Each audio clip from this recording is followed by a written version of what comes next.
નમસ્કાર મિત્રો, આજે આપણે વાત કરીશું એક એવા ઘરેલું ઉપચાર વિશે જે તાસીરમાં ઠંડો છે. આ ઘરેલું ઉપચાર તમારા શરીરને તાકાત અને તમારા સાંધાના દુખાવામાં રાહત આપશે. કમરમાં અને શરીરમાં થતા દુખાવાને દૂર કરે છે અને તમારા સ્વાસ્થ્યને સારું કરવામાં તમારી મદદ કરે છે. તો ચાલો વિડીયોની શરૂઆત કરીએ. આ ઘરેલું ઉપચાર બનાવવા માટે સૌથી પહેલી વસ્તુ જોશે દૂધ. તમે ઈચ્છો તો ગાયનું દૂધ પણ લઈ શકો છો અને ભેંસનું દૂધ પણ લઈ શકો છો, પરંતુ હંમેશા પ્રયાસ કરો ગાયનું દૂધ મળી જાય. દૂધને સંપૂર્ણ આહાર કહેવાય છે અને દૂધની તાસીર ઠંડી હોય છે. દૂધમાં કેલ્શિયમ, પ્રોટીન અને વિટામિન ડી હોય છે, જે તમારા હાડકાને મજબૂત બનાવે છે, તમારી રોગ પ્રતિકારક શક્તિ વધારે છે અને સાથે તમને તાકાત આપવાનું કાર્ય કરે છે. બીજી વસ્તુ આપણે જોશે અશ્વગંધા પાવડર. અશ્વગંધા પાવડર તમારા ટેન્શનને હળવું કરે છે અને સાથે શરીરને તાકાત આપવાનું કાર્ય કરે છે. ત્રીજી વસ્તુ આપણે જોશે લીલી નાની એલચી. એલચી પાચન તંત્ર માટે સારી વસ્તુ છે અને શરીરને ચોખ્ખું કરવામાં આપણી મદદ કરે છે. ચોથી વસ્તુ જોશે આદુ. આદુનું મહત્વનું કાર્ય છે તમારા હાડકાના દુખાવાને ઘટાડવું. શરીરની અંદર આવેલા સોજાઓને આદુ ઘટાડે છે અને તમારા પાચન તંત્રને પણ સુધારે છે.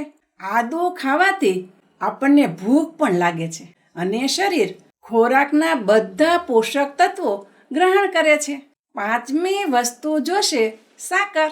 સાકરનું મુખ્ય કાર્ય તમારા શરીરને તાકાત આપવાનું છે અને તે ખાંડ કરતાં 100 ગણી સારી વસ્તુ છે. છઠ્ઠી વસ્તુ જોશે વરિયાળી. વરિયાળી પાચન માટે ખૂબ જ સારી છે. વરિયાળી પિત્તને શાંત કરે છે અને શરીરને ઠંડક આપવાનું કાર્ય કરે છે. હવે વાત કરીએ આ બધી વસ્તુથી આ ઘરેલું ઉપચાર કઈ રીતે બનાવવાનો છે અને કઈ રીતે આપણે આનું સેવન કરવાનું છે. આ નુસ્ખાને બનાવવા માટે સૌથી પ્રથમ તમારે એક પેન લેવાનું અને તેમાં 1 ગ્લાસ દૂધ નાખવાનું છે. મીડિયમ ગેસની આંચ ઉપર તેને ગરમ કરવાનું છે.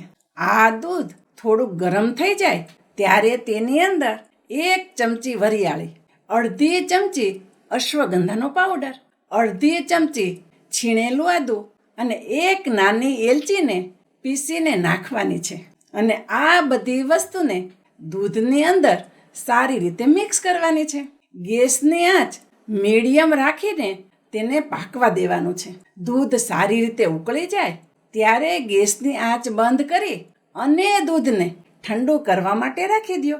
દૂધ જ્યારે હળવું ગરમ હોય ત્યારે 1 ચમચી સાકરનો પાવડર નાખવાનો છે અને બસ સાકર દૂધમાં મિક્સ કરી અને દૂધને પી લ્યો.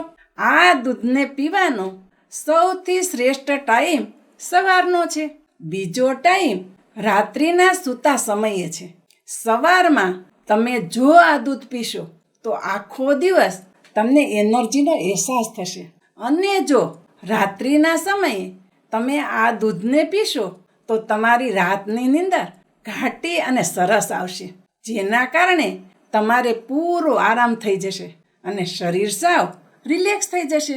હવે વાત કરીએ આપણે કઈ કઈ સાવધાની રાખવાની છે. જો તમને દૂધ પીવાથી એલર્જી થતી હોય અથવા તો દૂધને લગતી કોઈ પણ બીમારી હોય તો તમારે આ નુસ્ખાનું સેવન નથી કરવાનું.